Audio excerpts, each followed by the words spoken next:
तुम्हारी जय तुम्हारी विश्वविद्यालय इलाहाबाद। जय जय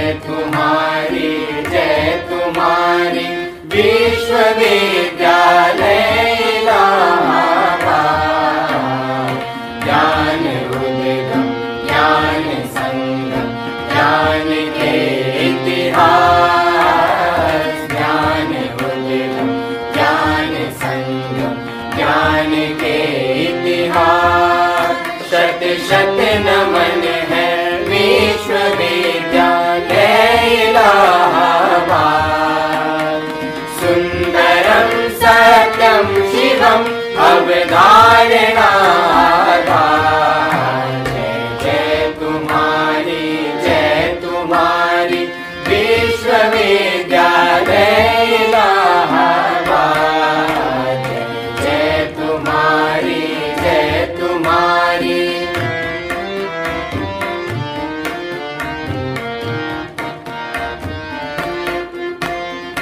ज्ञान और विज्ञान का वर्धन तुम्हारा कर।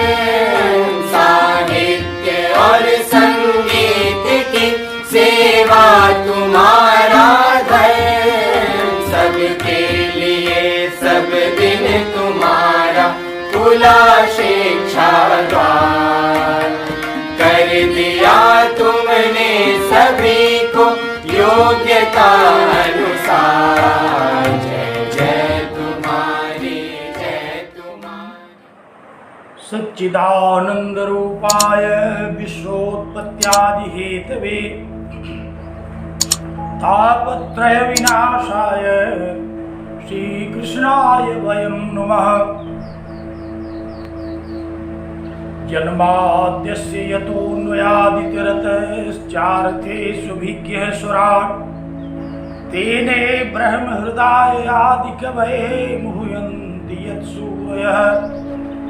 तेजो वारिमृदां यथा विनिमयो यत्र त्रिसर्गो मृषा। धाम्ना स्वेन सदा निरस्तकुहकं सत्यं परं धीमहि।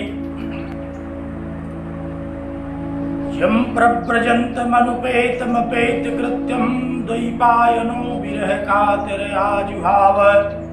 पुत्रेति तन्मयतया तरोभिनेदो तं सर्वभूतहृदयं मुनिमानतोऽस्मि। ॐ पूर्णमदः पूर्णमिदं पूर्णात् पूर्णमुदच्यते पूर्णस्य पूर्णमादाय पूर्णमेवावशिष्यते। ओम शांति शांति शांति। जगत विश्वविद्यालय इलाहाबाद विश्वविद्यालय प्रयागराज के परास्नातक कक्षा के प्रिय तेजस्वी छात्रों और छात्राओं,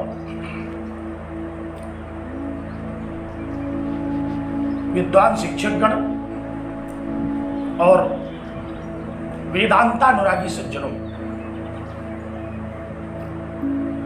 प्रस्थानत्रय के अंतर्गत सूत्र प्रस्थान पर ब्रह्मसूत्र शांकर भाष्य के अंतर्गत ईक्षत्य अधिकरण पर हम लोग विगत दिनों से चर्चा कर रहे हैं। यह महनीय शास्त्र आप सब लोगों का परम मंगल करे, इस शुभ कामना के साथ में आप सबको नमन करता हूं और नित्य शुद्ध बुद्ध मुक्त सत्य स्वभाव परम पिता परमेश्वर से यह प्रार्थना करता हूं कि हम लोगों की बुद्धि तेजस्वी हो, चित्त एकाग्र हो और यह महनीय शास्त्र हमारे लिए अधिगम्य हो।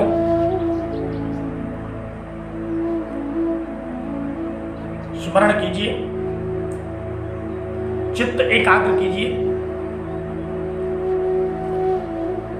ईक्षत्य अधिकरण में पूर्व पक्ष के निरूपण के उपरांत भगवान भाष्यकार ने श्रुति बल से सांख्य सिद्धांत का निराकरण उसका खंडन आरंभ कर चुके हैं और उन्होंने यह स्थापित कर दिया कि ईक्षतेर ना शब्दम, सांख्य का जो मतवाद है वह अशब्द है, अर्थात वेदों के द्वारा कहीं नहीं कहा गया। जबकि सृष्टि के विषय में वेदों में, वेदांत में, सभी उपनिषदों में, पुराणों में पर्याप्त चर्चा है और वेदांतों के अंतर्गत सृष्टि करने वाले को चैतन्य स्वीकार किया गया है। ईक्षण करने वाला ही इस जगत का रचयिता हो सकता है। जड़ प्रकृति इस जगत का कारण नहीं है। और इस प्रसंग को आगे बढ़ाते हुए भगवान भाष्यकार ने छांदोग्य उपनिषद से श्रुति उद्धृत किया। आपको स्मरण होगा, सदैव सोम इदम अग्र आसीत एकमेवाद्वितीयम्। यहां से उपक्रम करके छांदोग्य में सृष्टि पर्यंत जहां तक सृष्टि की चर्चा हुई, तदैक्षत बहुश्याम प्रजाये इति तत्तेजो सृजत, यहां तक सृष्टि का विवेचन किया। पुनः भगवान भाष्यकार ने ऐतरेय उपनिषद की श्रुति को उद्धृत किया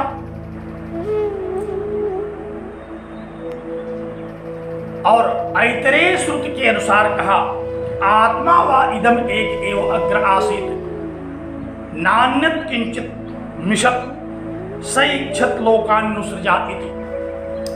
ऐतरेय उपनिषद में भी कहा कि उस परम पिता परमेश्वर ने ईक्षण किया, उसने विचार किया कि मैं इन लोकों की रचना करूं। उसने यह संकल्प किया और इन लोकों की रचना की, इन लोकों के रूप में स्वयं को प्रकट कर दिया। ध्यान रखिए,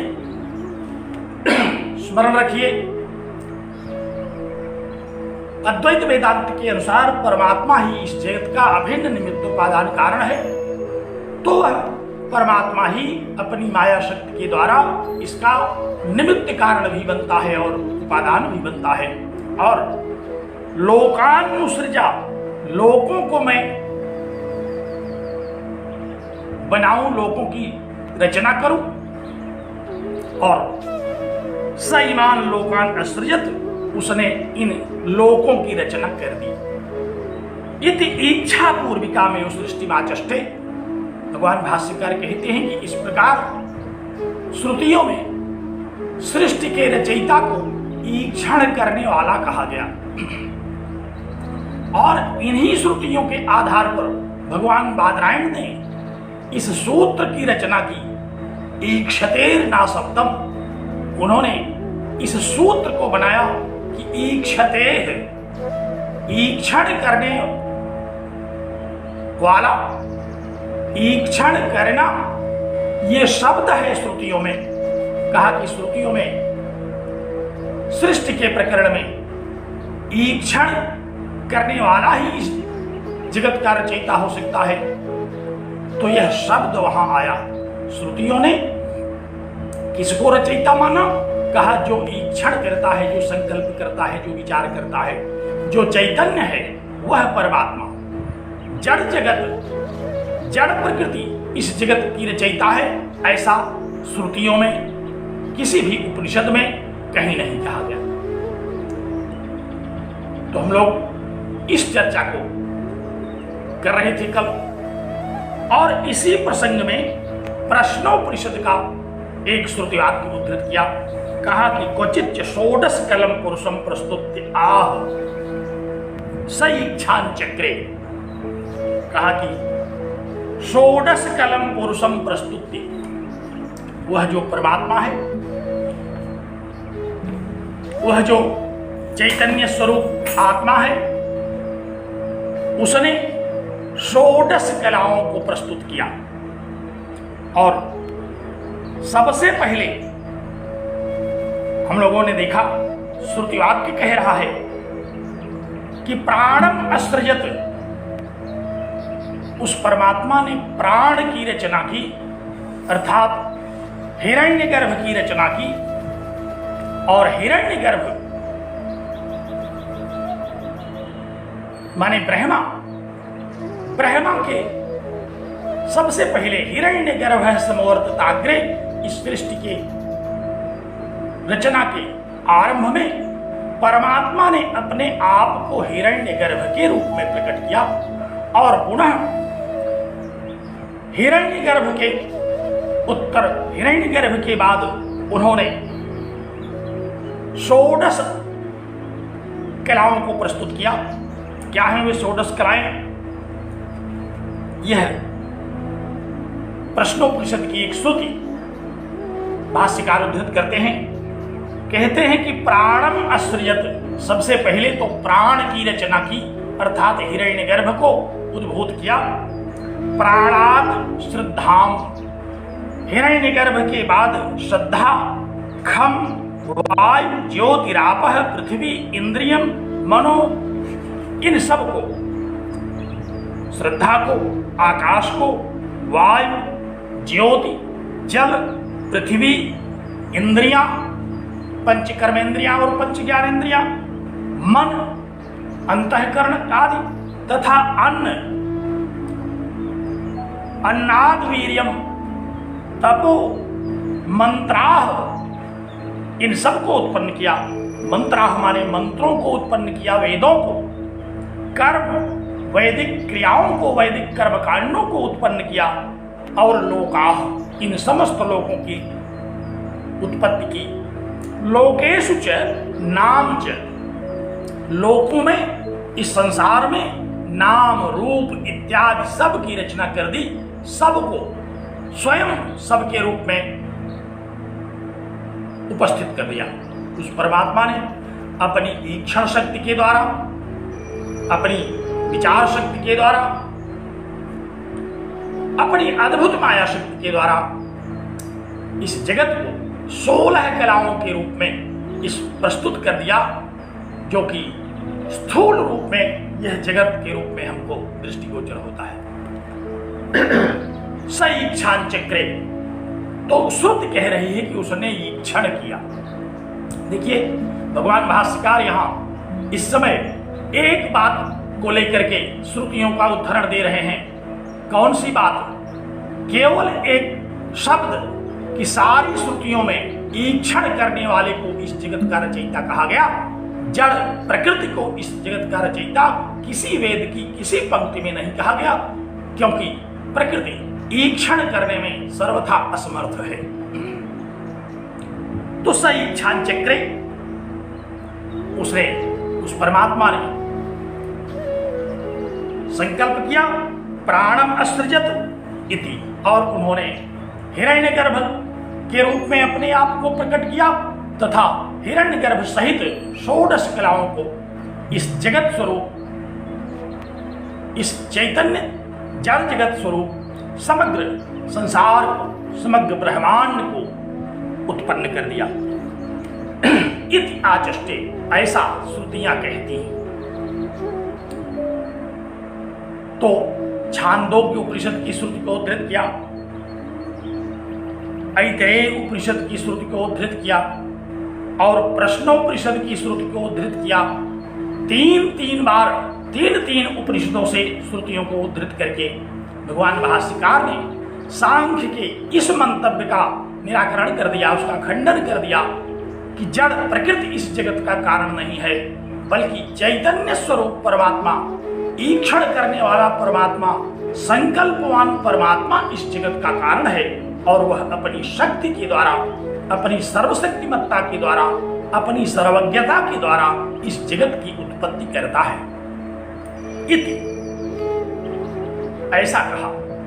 इन श्रुतियों के माध्यम से भगवान भाष्यकार ने जगत की कारणता के रूप में उसी परमात्मा की एकमात्र अभिन्न निमित्तोपादान कारणता का उपदेश किया। इतनी बात हो ही रही थी कि एक मीमांसक भी वहां था उपस्थित, सांख्य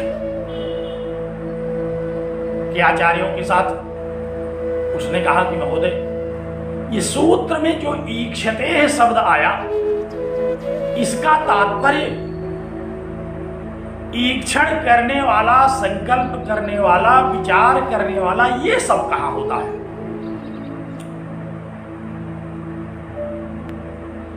ईक्षत, ईक्ष धातु है।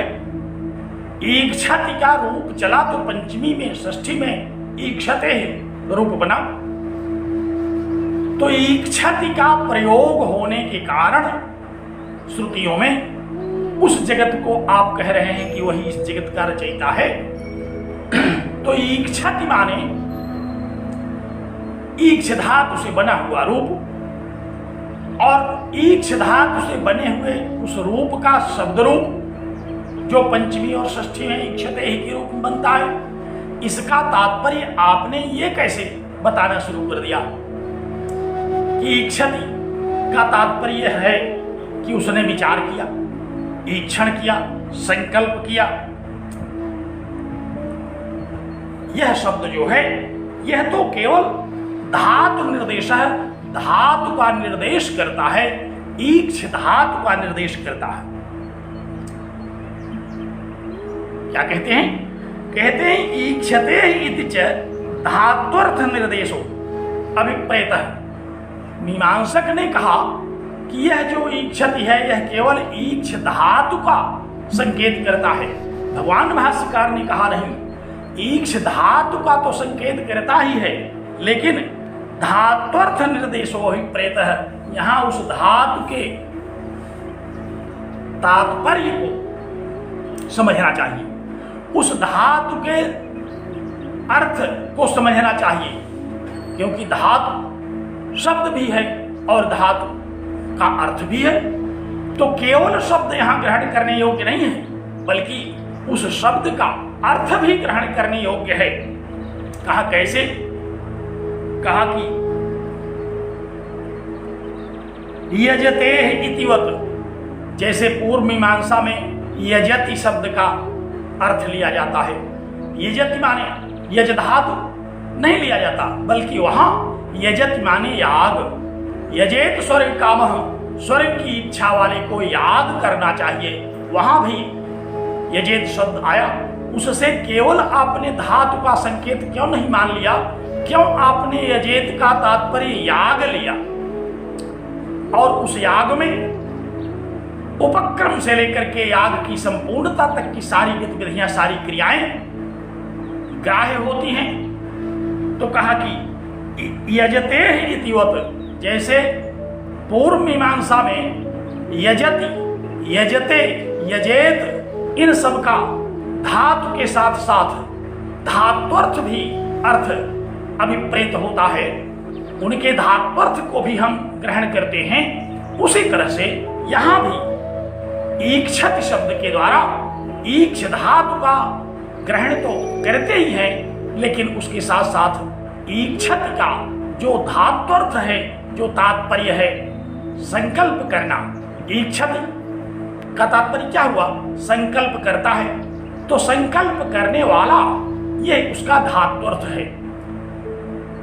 तो केवल धातु इसका अर्थ नहीं होगा, बल्कि धातु का अर्थ जो इसमें निहित है, वह इस शब्द का तात्पर्य यहां ग्रहण करने योग्य है। तो जैसे पूर्व मीमांसा में यजति का तात्पर्यार्थ ग्रहण करते हैं, केवल यज धातु ग्रहण नहीं करते, उसी तरह से यहां भी ईक्षति शब्द से केवल ईक्ष धातु ग्रहण नहीं करेंगे, बल्कि उसका धातु का तात्पर्य भी ग्रहण करते हैं।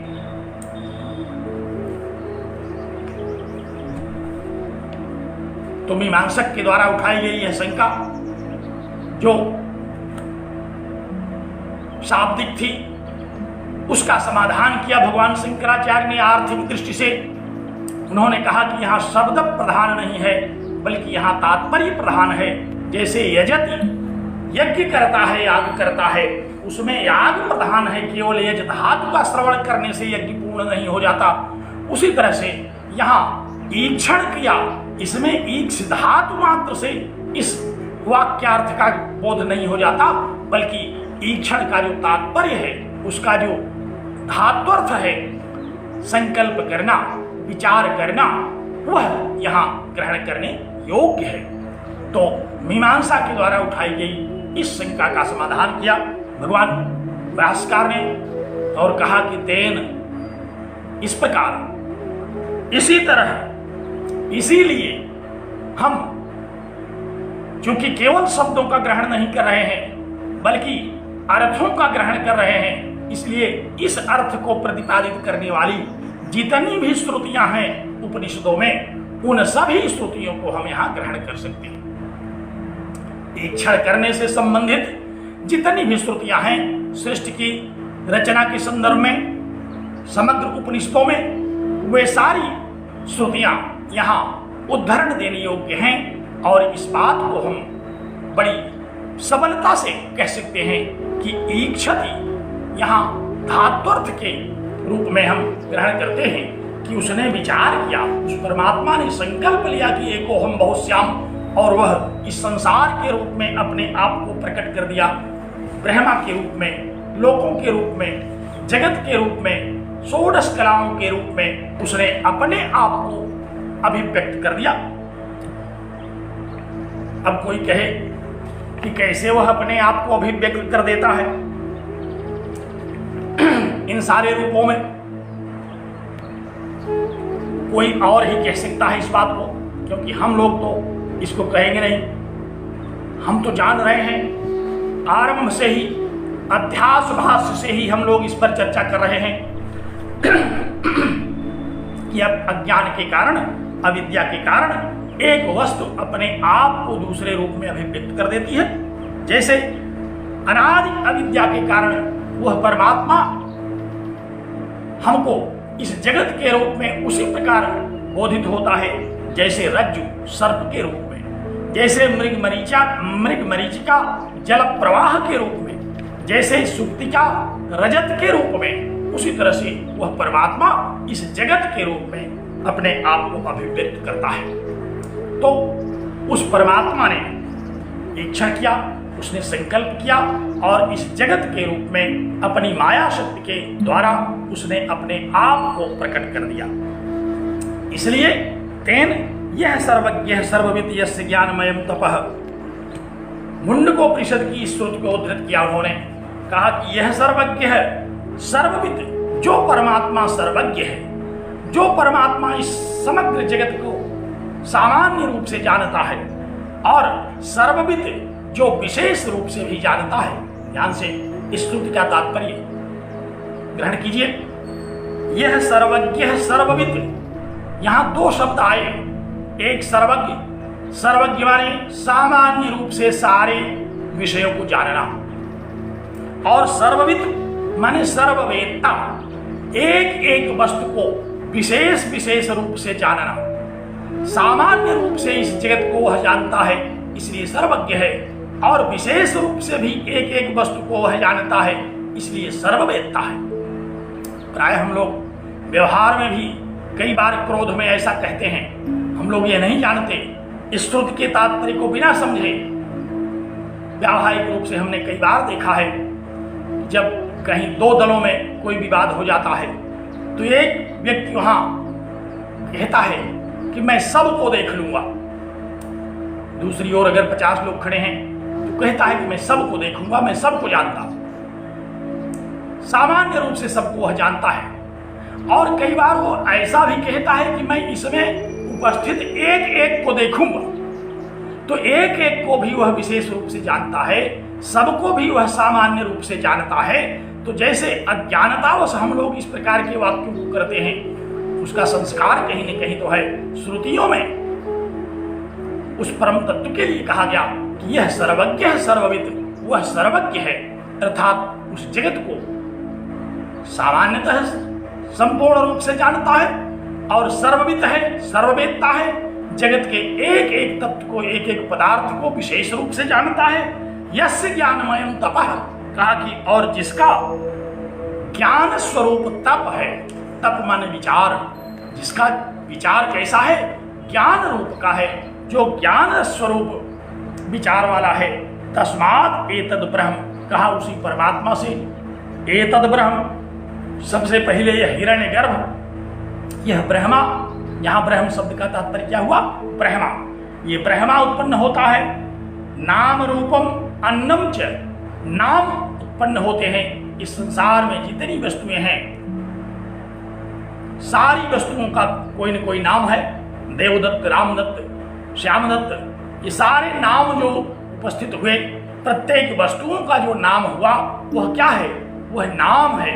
और सारी वस्तुओं का जो अपना रूप है वो भी परमात्मा का ही रूप है।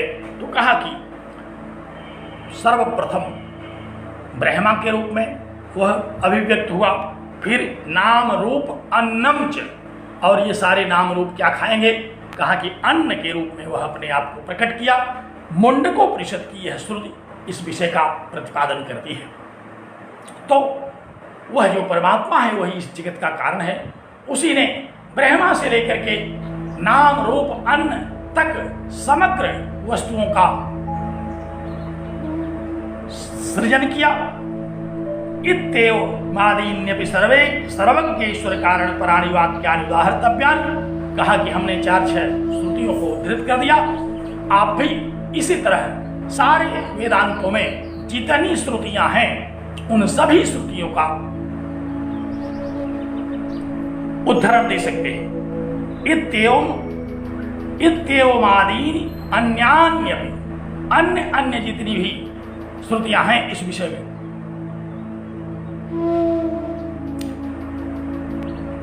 देखिए, शंका आपकी है कि धातु और धात्वर्थ भिन्न है क्या। आप ये बताइए कि शब्द और शब्दार्थ ये भिन्न है क्या। शब्द शब्द मात्र है और अर्थ उसका तात्पर्य है जो हम ग्रहण करते हैं। शब्द सूक्ष्म है, अर्थ स्थूल है। जब हम शब्द कहते हैं पुस्तक, तो क्या शब्द आप ग्रहण कर लेते हैं, क्या हमारे उस शब्द को आप पढ़ते हैं, क्या उस शब्द में वो शब्द लिखा हुआ है, नहीं, आप उसके अर्थ को ग्रहण करते हैं। आप पुस्तक ले आते हैं, फिर पुस्तक में आप पठन पाठन क्रिया इत्यादि करते हैं। तो जब हम कहते हैं कि पठति, तो पठति शब्द भी है, हम सुन रहे हैं पठ धातु, पठ धातु माने पढ़ना, लेकिन पठति का अर्थ भी है कि पुस्तक ले आना, पुस्तक खोलना, पुस्तक में किसी विषय विशेष को पढ़ना, देखना, समझना, जब तक समझ में ना आ जाए तब तक उस पर विचार करना, ये सब पठ धातु का ही तात्पर्य है। तो पठ शब्द भी है और पठ धातु है और धातु का अर्थ भी है। दोनों प्रधान हैं, लेकिन दोनों अलग अलग भी हैं और एक भी है। तो पठ धातु जब हम कहते हैं तो उससे केवल पठ धातु का बोध होता है। कहा कि पठ धातु का रूप चलाइए, तो क्या आप वहां पढ़ने लगते हैं, क्या आप किताब खोल कर बैठ जाते हैं कि हम पठ धातु का रूप ग्रहण कर लेंगे? नहीं, वहां आप पठत पठता पठंती इत्यादि रूप चलाते हैं, पढ़ते हैं। बालक शब्द कहा तो बालक शब्द से आप बालक है, बालका, बालका है इत्यादि रूप चलाते हैं, लेकिन इन शब्दों का एक तात्पर्य भी है। जैसे पठत का तात्पर्य है अध्ययन करना, पढ़ना, पढ़ाना, समझना, जानना, बूझना। उसी प्रकार ईक्षण शब्द है, ईक्ष धातु भी है और ईक्षण उसका अर्थ है। तो ईक्ष धातु से केवल हम धातु का ग्रहण करते हैं और ईक्षण करना माने विचार करना, संकल्प करना, निश्चय करना, निर्णय लेना, ये उसका धात्वर्थ है। जैसे मीमांसक को भगवान भाष्यकार ने समझा करके उसका संदेह निराकृत किया कि जैसे यजति है तो यजति, यजता है, यजंती, ये शब्द है, ये शब्द रूप है, लेकिन इसका तात्पर्य भी है याग करना, याग के लिए समग्र व्यवस्था व्यवस्थित करना, याग करने के लिए यजमान से लेकर के आचार्य तक इकट्ठा करना, ये सब उसका अर्थ है। तो एक तो धातु है और एक धातु का अर्थ है। धातु शब्द भी है, धातु अर्थ भी है। मुझे लगता है कि अब आप समझ गए होंगे कि भगवान भाष्यकार ने क्या समझाया मीमांसक को? उसकी शंका ही इसी प्रकार थी कि ईक्ष शब्द का यहां प्रयोग है, चिंतन करने का प्रयोग तो है नहीं। तो भगवान भाष्यकार ने उसको उसी भाषा में समझा दिया कि पूर्व मीमांसा में भी तो यज शब्द है, यज का अर्थ तो वहां नहीं कुछ है।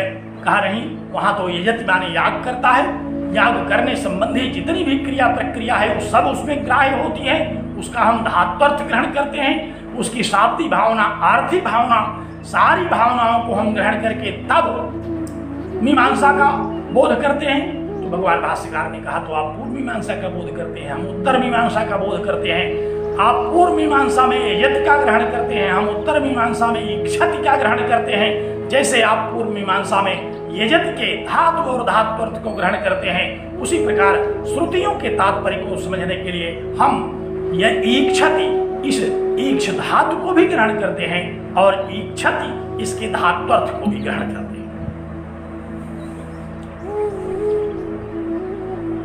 एक विषय ही ऐसा है कि इस पर शब्द और अर्थ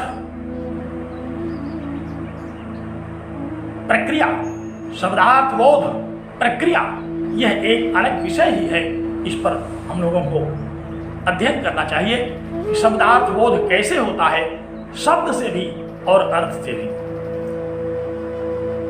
तो ध्यान दीजिए, स्मरण कीजिए,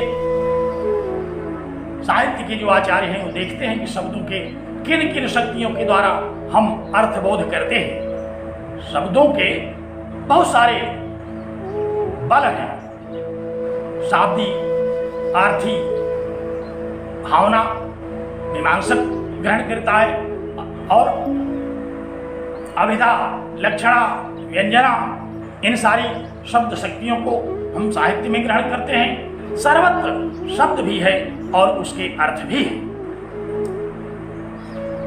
तो पुनः आइए अपने विषय पर अच्छी चर्चा करवा ली।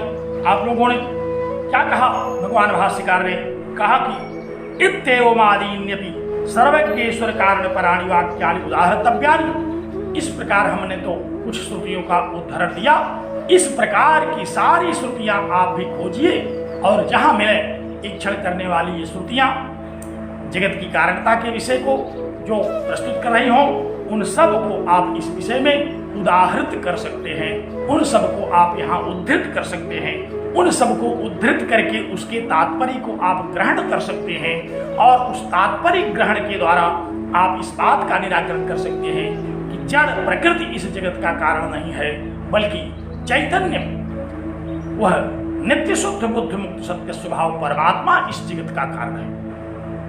तो इस प्रकार भगवान भाष्यकार ने ईक्षति शब्द का तात्पर्य बोध कराते हुए यह निश्चय किया कि श्रुतियों में ईक्षति शब्द का प्रयोग है। ईक्षति शब्द का प्रयोग है श्रुतियों में, और ईक्षति शब्द का प्रयोग होने से यह उसका तात्पर्यार्थ होता है कि ईक्षण करने वाला ही इस जगत का रचयिता है। और कई उपनिषदों से उन्होंने श्रुतियों को उद्धृत किया, श्रुतियों को उद्धृत करके उसके तात्पर्य को अवगत कराया और उनको ये लग गया कि ईक्षत का तात्पर्य हम लोग समझ गए।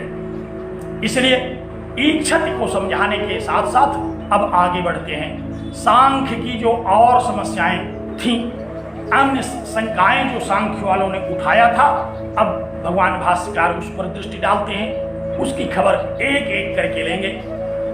पहली खबर लेना शुरू किया। क्या शंका उठाया था सांख्य ने? कहा कि प्रकृति में सत्व गुण रहता है, इसलिए सत्वात् संजायते ज्ञानम, सत्व से ही ज्ञान उत्पन्न होता है, इसलिए प्रकृति सर्वज्ञ है। हम लोगों ने पूर्व पक्ष में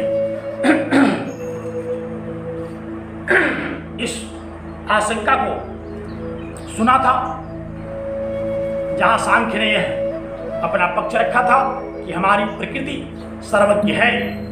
क्यों सर्वज्ञ है? क्योंकि जो सत्व गुण ज्ञान देने वाला है, ज्ञान का कारण है, वह सत्व गुण तो प्रकृति में रहता है। कोई गुण परमात्मा में तो रहता नहीं। परमात्मा तो निर्गुण है, इसलिए परमात्मा इस जगत का कारण नहीं हो सकता। जो सगुण होगा, जो गुणों के साथ होगा, जैसे प्रकृति, वही इस जगत का कारण हो सकता है।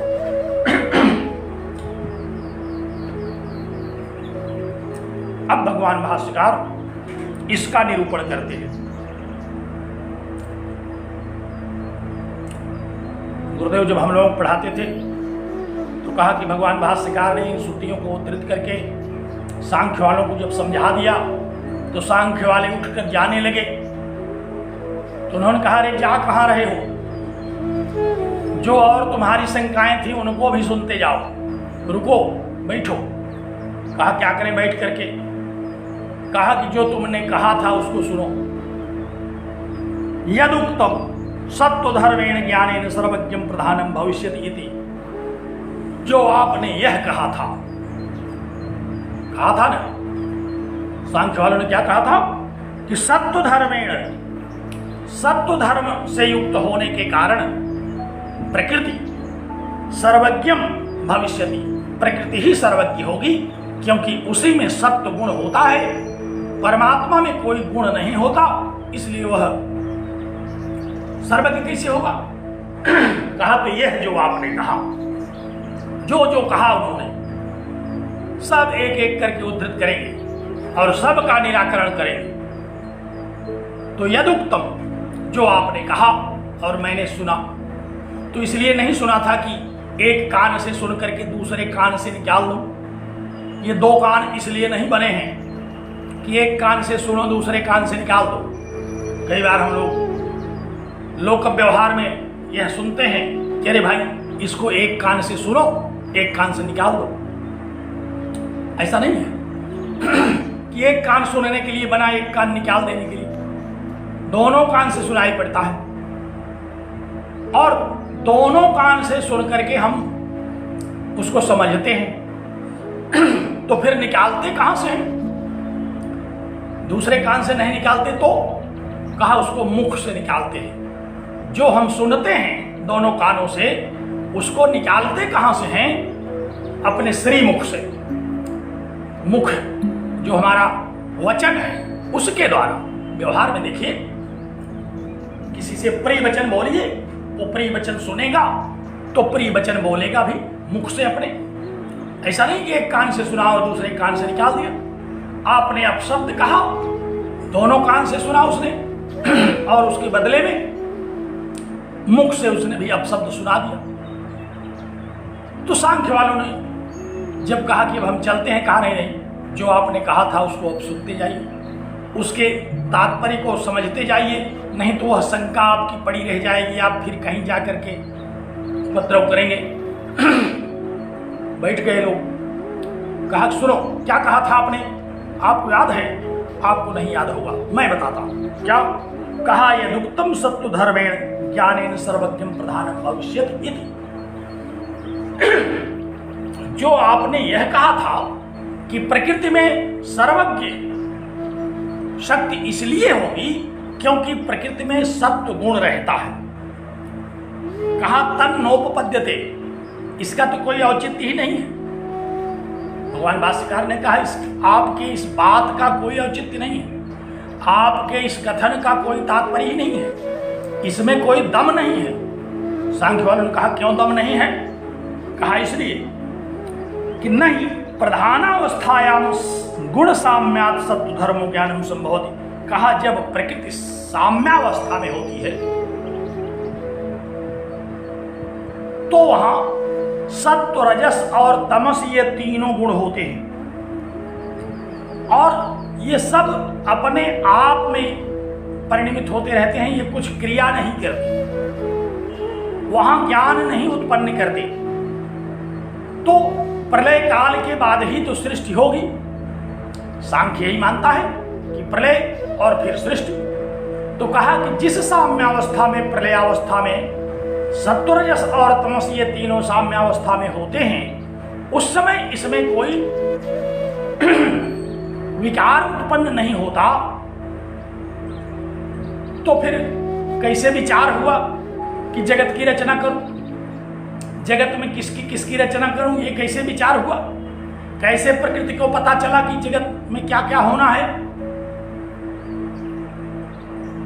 व्यवहार में तो हम देखते हैं कि जब कुंभकार घट बनाने के लिए बैठता है, मिट्टी, चाप, दंड, जितने भी उपादान और निमित्त कारण हैं सब एकत्र होते हैं। तो फिर वह क्या करता है, वो ईक्षण करता है, वो विचार करता है कि सबसे पहले मैं क्या बनाऊं। और जब विचार कर लेता है तो फिर उस मिट्टी को उसी रूप में प्रकट कर देता है। सबसे पहले कुंभकार ये विचार करता है कि मैं घट बनाऊं और उस चाक पर रख करके मिट्टी को घट के रूप में उस मिट्टी को प्रकट कर देता है। तो उसने ईक्षण किया, ईक्षण करके उसने मिट्टी को घट के रूप में प्रकट कर दिया। तो ईक्षण करना तो जरूरी है, और चूंकि कुंभकार चैतन्य है इसलिए उसने ईक्षण कर लिया। जो लोग जो कृत्य करते हैं, हम लोग अपना भोजन बनाते हैं तो पहले विचार कर लेते हैं क्या बनाना है। ऐसा नहीं किचन में इधर उधर दौड़ने लगे और सारा भोजन बन जाए, कुंभकार मिट्टी और सारे उपक्रम वहां कर दे और घट बन जाए, ऐसा नहीं।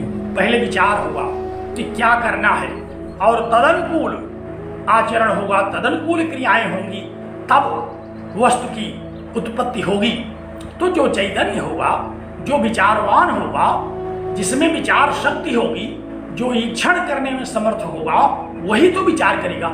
लेकिन साम्यावस्था की जो प्रकृति है सांख्य की, वहां तो सत्व गुण में किसी प्रकार का कोई ज्ञान नहीं होता, वहां कोई ज्ञान उत्पन्न नहीं हो रहा है।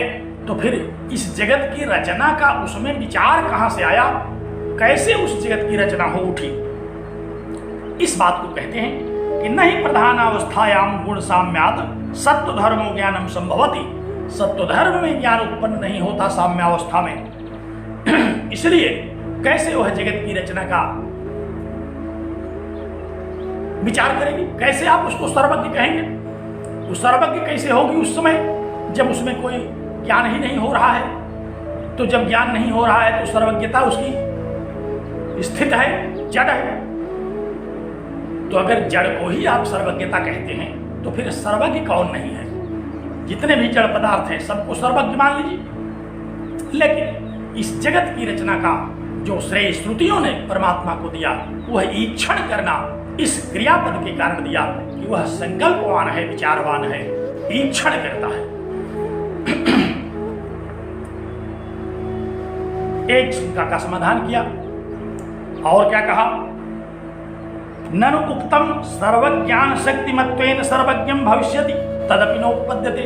कहा कि और आपने जो यह कहा कि सर्वज्ञान सब ज्ञान हो सकता है, ये शक्ति है उसमें, सर्वज्ञान शक्तिमत्ता है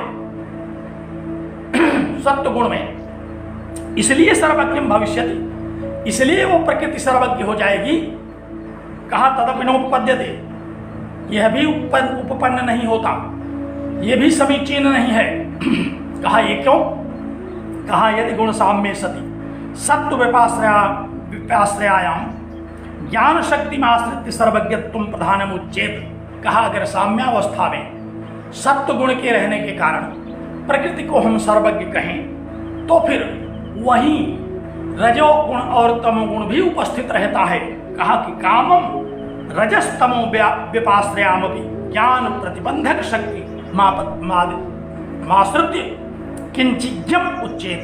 कहा कि तब तो फिर वह अल्पज्ञ भी हो जाएगा, क्योंकि वहीं रजोगुण और तमोगुण भी होता है। जिस साम्यावस्था में प्रकृति में सत्वगुण होता है, जिसके आधार पर आप कह रहे हैं उसमें सर्वज्ञ होने की शक्ति है, इसलिए वो सर्वज्ञ हो जाती है।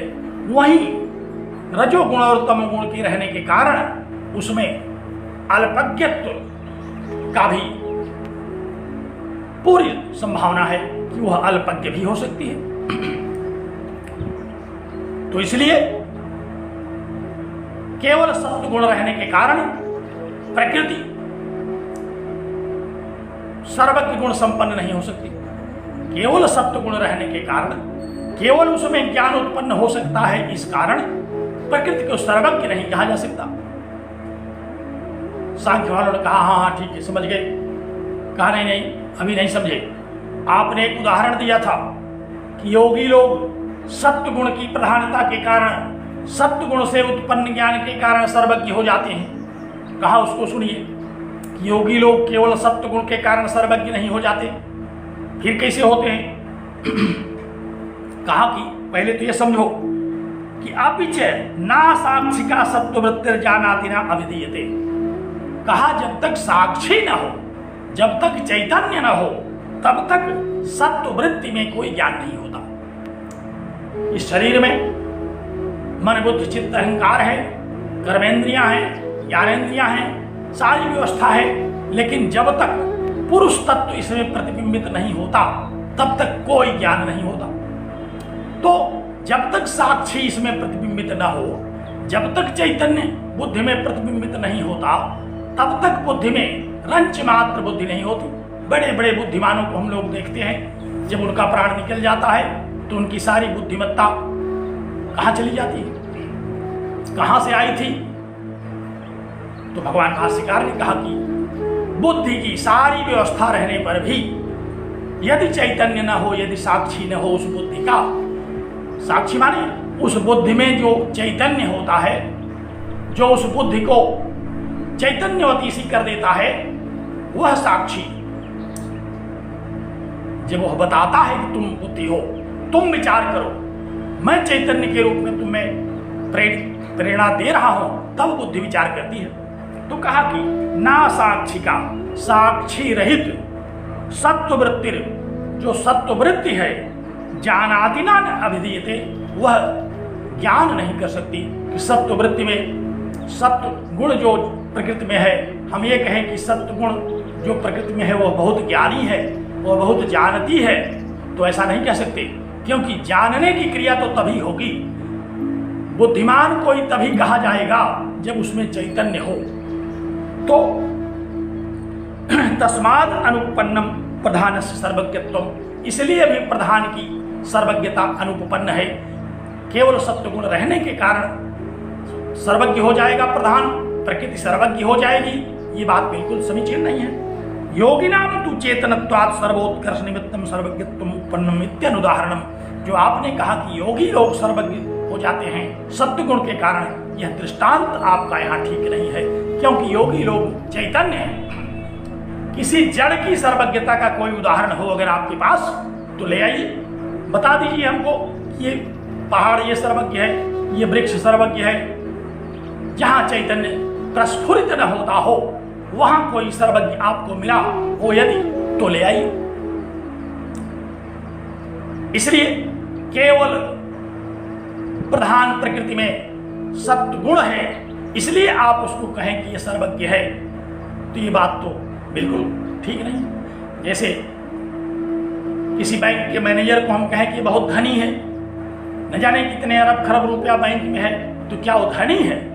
बिल्कुल धनी नहीं है, वह बिल्कुल उसमें से एक पैसा नहीं ले सकता, क्योंकि यह शक्ति उसमें निहित नहीं है। उसी तरह से प्रकृति में सब है, सब कुछ सत्व रजस तमस तीनों गुण हैं, संसार को उत्पन्न करने की सारी क्षमता है, लेकिन जड़ है, विचार नहीं कर सकती कि कैसे संसार उत्पन्न होगा।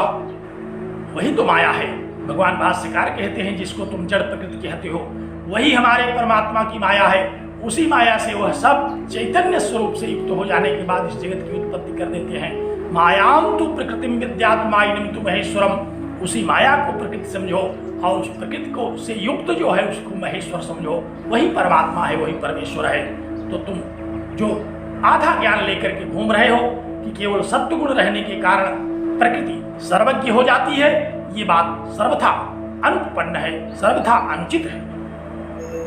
इसलिए योगी लोग सर्वज्ञ होते हैं सत्वगुण के कारण। ये उदाहरण आपका बिल्कुल यहाँ असमीचीन है, यहाँ उदाहरण ही नहीं हो सकता ये, क्योंकि आप जड़ को सर्वज्ञ सिद्ध कर रहे हैं और सर्वज्ञ के रूप में जिसको ले आकर के आपने खड़ा किया वो चैतन्य है। आप किसी जड़ को ले आकर के खड़ा करिए और वो जड़ कहे कि मैं सर्वज्ञ हूं, तब तो कोई बात हुई। आप कह रहे हैं कि प्रकृति जड़ है और वो सर्वज्ञ है, और उदाहरण के रूप में आपने एक योगी ले आकर के खड़ा कर दिया जो बिल्कुल चैतन्य है। तो इसलिए अनुदाहरण, ये यहाँ उदाहरण नहीं है। उदाहरण सोचिए, पहले उदाहरण के बारे में सोच लिया करिए कि ये उदाहरण यहाँ समीचीन होगा कि नहीं, तब उदाहरण दिया करिए, क्योंकि उदाहरण देना भी कोई सामान्य बात नहीं है। दृष्टांत और सिद्धांत ये दोनों साथ साथ चलते हैं। जब तक दृष्टांत को आप ठीक से समझे न हो, तब तक आप किसी सिद्धांत के प्रतिपादन में उस दृष्टांत को उपस्थित करके उस सिद्धांत की व्याख्या नहीं कर सकते। किसी भी सिद्धांत को समझाने के लिए वही दृष्टांत उपयोगी हो सकता है जो वहाँ औचित्यपूर्ण हो, जिसकी औचित्य विचार चर्चा वहाँ हो सके। यहाँ तो भगवान भाष्यकार ने कहा कि आपने प्रकृति को सर्वज्ञ बनाने की चेष्टा की और सर्वज्ञ के रूप में ले आकर के खड़ा कर दिया चैतन्य। इसलिए इति अनुदाहरण, ये अनुदाहरण है, ये उदाहरण नहीं है, ये अनुदाहरण है।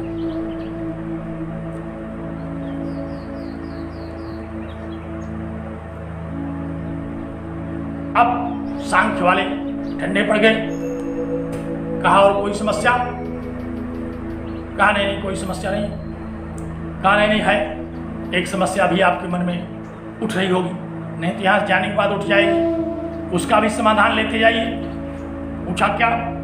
कहा कि अथ पुनः साक्ष्य निमित्तम ईक्षित्वम प्रधानस्य कल्पयेत। अगर आप ये कल्पना करते हैं और करते ही हैं, आप कहते हैं कि पुरुष तत्व प्रकृति में प्रतिबिंबित होता है और दोनों का संयोग इस जगत का कारण है। यथा अग्नि निमित्तमय पिंडादेर दग्धत्वम, जैसे लोहे का पिंड आग में डालने के बाद उसमें दाहकता शक्ति हो जाती है,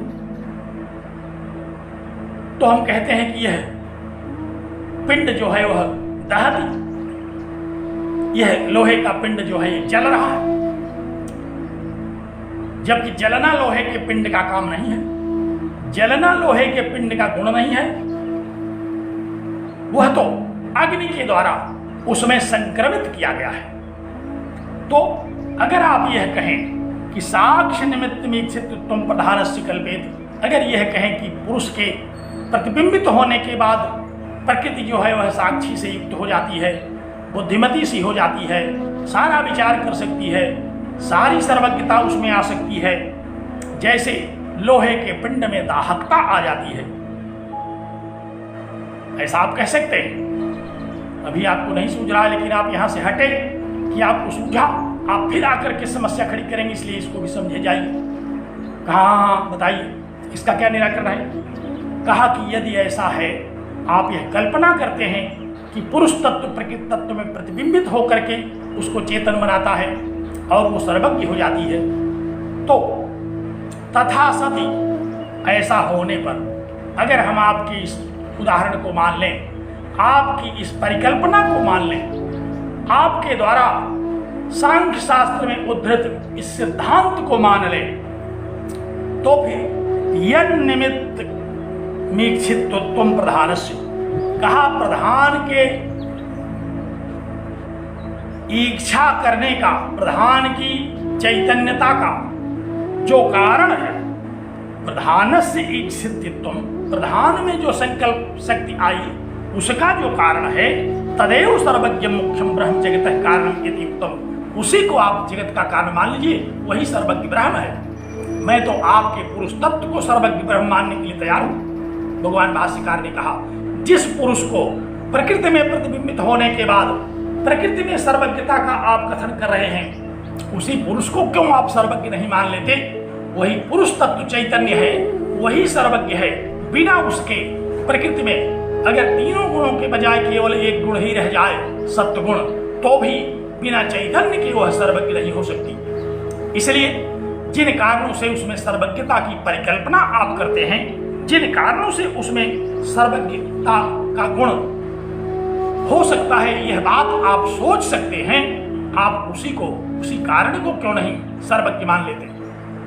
तो तदेव सर्वज्ञ मुख्यम ब्रह्म जगत कारण इति युक्तम, कहा यही युक्त होगा आपके लिए, यही औचित्यपूर्ण होगा कि आप उसी पुरुष तत्व को ब्रह्म मान लीजिए, उसी को नित्य शुद्ध बुद्ध परमात्मा मान लीजिए, और वही ईक्षण करने का बुद्धि के साथ मिलकर के कारण है, आप इसको मान लीजिए तो बड़ा अच्छा रहेगा। सांख्य वालों ने कहा तो आप हमको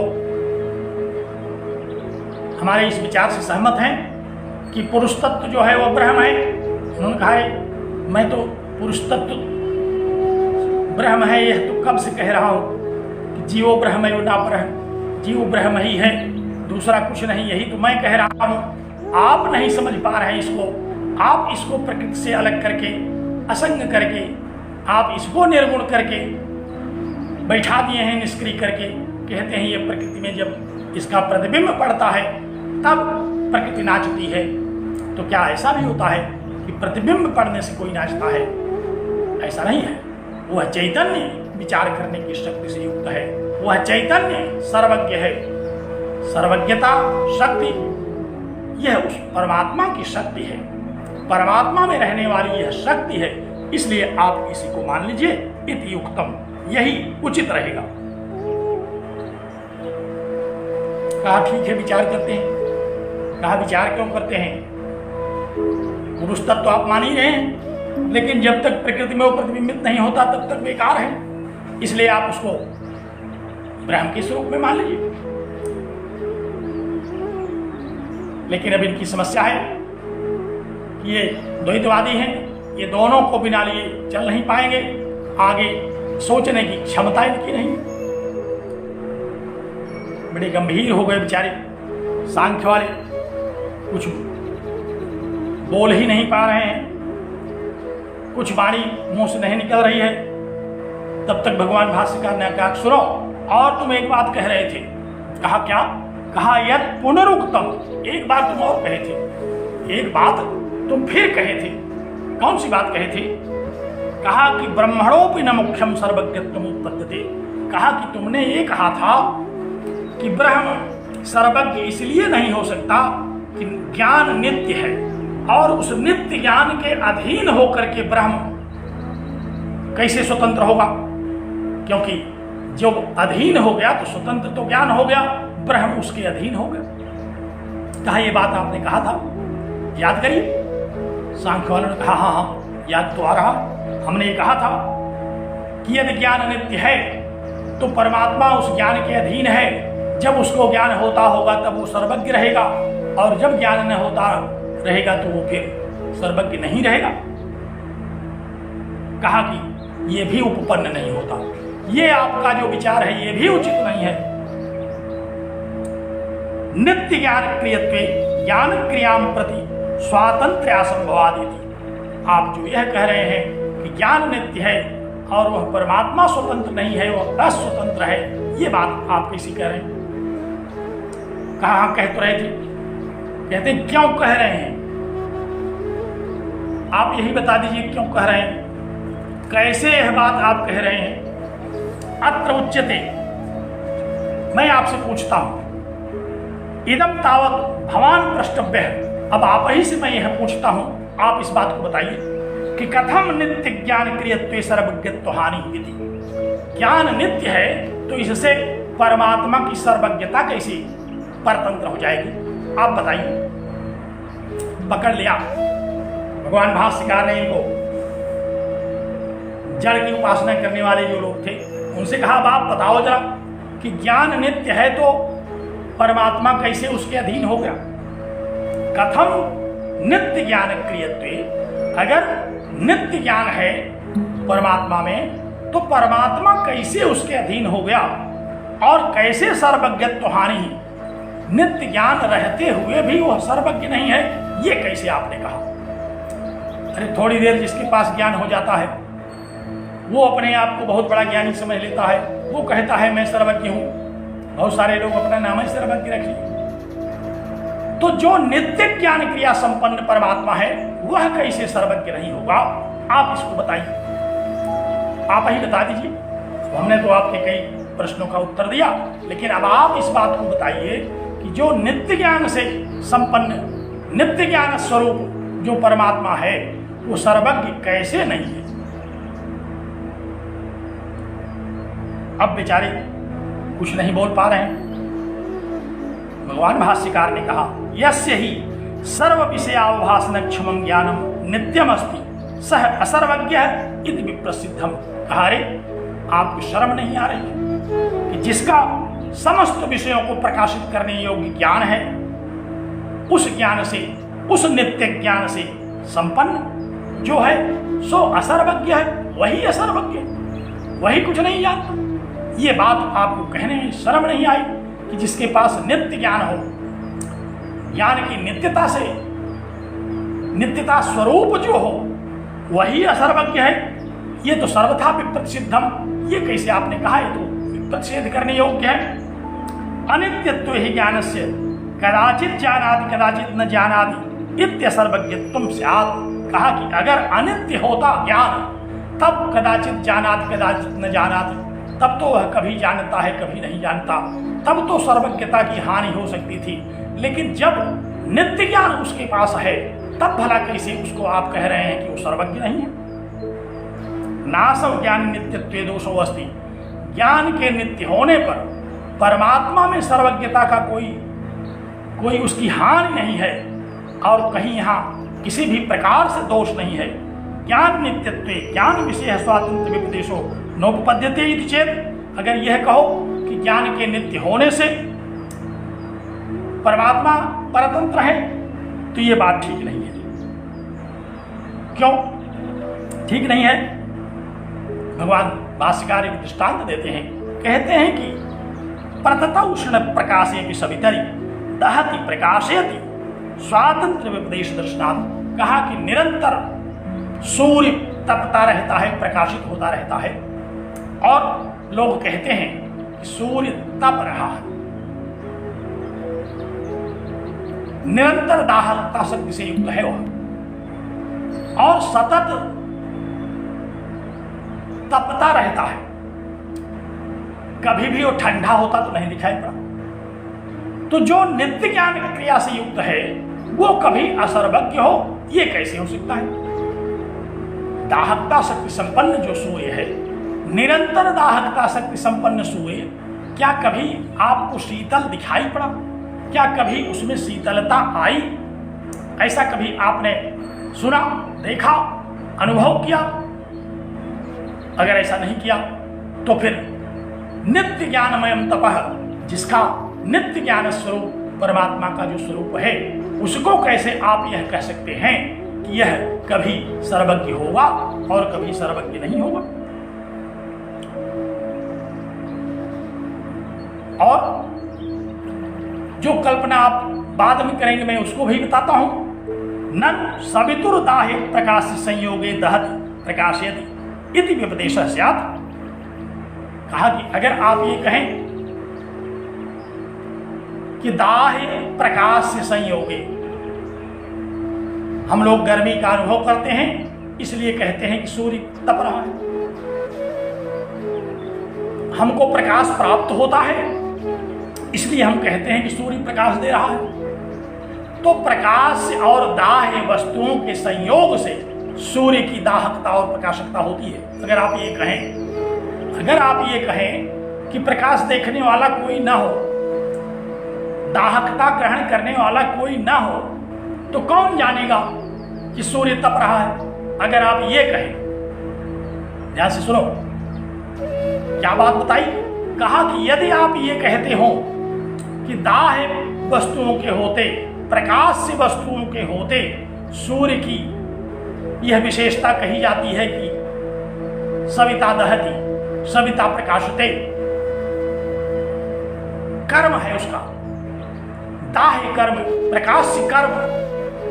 कोई गर्म होता है इसलिए कह देता है, कोई प्रकाशित होता है इसलिए कह देता है। तो सूर्य के तो कर्म उपलब्ध हैं इसलिए उसकी दाहकता और प्रकाशकता कही जाती है। लेकिन जब यह सृष्टि हुई ही नहीं थी, सदैव सोम इदम अग्र आसीत एकमेवा द्वितीयम, वह केवल सत्तत्व परमात्मा था, तो किस विषय में उसने विचार किया? अगर आप ये कहें, अगर आप ऐसा कहें कि सूर्य की दाहकता और प्रकाशकता का तो कारण है कहने का, क्योंकि दाह है और प्रकाश संसार है, यहाँ हम कहते हैं कि सूर्य प्रकाशित हो रहा है। लेकिन जब ये संसार ही नहीं था, केवल एक अद्वैत परमात्मा तत्व ही सत्स्वरूप था, तो फिर उसने क्या विचार किया, किस विषय में विचार किया? अगर आप ये कहें तो न तो ब्रह्मण है प्रागुत्पत्तेर ज्ञान कर्म संयोगोस्ति विषमो दृष्टांत, अगर आप यह कहें तो यह भी बात ठीक नहीं है। क्यों? कहा कि असत्य विकर्मण सविता प्रकाशते इति, कहा कि कोई प्रकाश देखने वाला न हो तो भी सूर्य तो प्रकाशित होगा। वो इसलिए नहीं प्रकाशित हो रहा है कोई हमको देखे कि मैं प्रकाशित हो रहा हूं अथवा हमारा प्रकाश ग्रहण करे। वो इसलिए नहीं तप रहा है कि कोई हमारी गर्मी को ग्रहण करे। अगर कोई गर्मी ग्रहण करने वाला ना हो तो वो दाहकता शक्ति से नहीं रहेगा। कहा कि कर्ता को कर्म मिले तभी वो कर्ता होगा, ऐसा नहीं है, ये तो नित्य है। इसलिए एवं असत्य ज्ञान कर्मणि, सृष्टि के होने के पूर्व भी कोई दूसरी वस्तु नहीं थी, कोई ज्ञान क्रिया का कर्म नहीं था, तो भी तदैच्छत इति कर्तृत्व उपदेशो हो न वैषम्य, तो भी उस परमात्मा ने इच्छा किया, उस परमात्मा ने विचार किया, उस परमात्मा ने ये संकल्प लिया कि मैं इन लोगों की सर्जना करूं, क्योंकि वो सर्वज्ञ है, वह सब जानता है, इसलिए वो कह सकता है। इसलिए इसमें किसी प्रकार की विषमता नहीं है। आप इन सारी बातों को समझ लीजिए, लिख लीजिए, जहां संदेह हो फिर मिलिएगा। इसलिए कर्मापेक्षायाम तु ब्राह्मण इच्छित्व श्रुतयः सूत्रावपन्ना, कहा कि जैसे कुम्हार को कोई बर्तन वहां नहीं है फिर भी वह पहले इच्छा कर लेता है, फिर मिट्टी से बर्तन बनाता है, उसी प्रकार सृष्टि के पूर्व भी वो परमात्मा अपनी चैतन्य शक्ति से इस जगत की परिकल्पना कर लेता है और फिर अपनी परिकल्पना के अनुसार इस जगत की रचना करता है।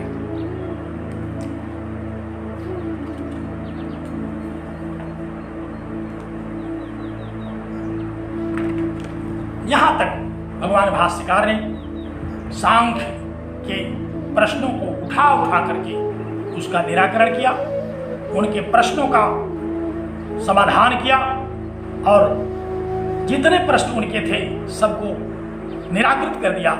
और अब जो प्रश्न उनकी समझ में नहीं आए, जो प्रश्न अभी वो समझ ही नहीं पाए, उनके विषय में भी अब भगवान भाष्यकार आगे कहेंगे। हम लोग इस पर कल चर्चा करेंगे। आज अब हम लोगों का समय लगभग पूर्ण हो रहा है, तो आइए मंगलाचरण करें। ओम पूर्णमदः पूर्णमिदं पूर्णात् पूर्णमुदच्यते पूर्णस्य पूर्णमादाय पूर्णमेवावशिष्यते। ओम शांति शांति शांति। नमो नमः।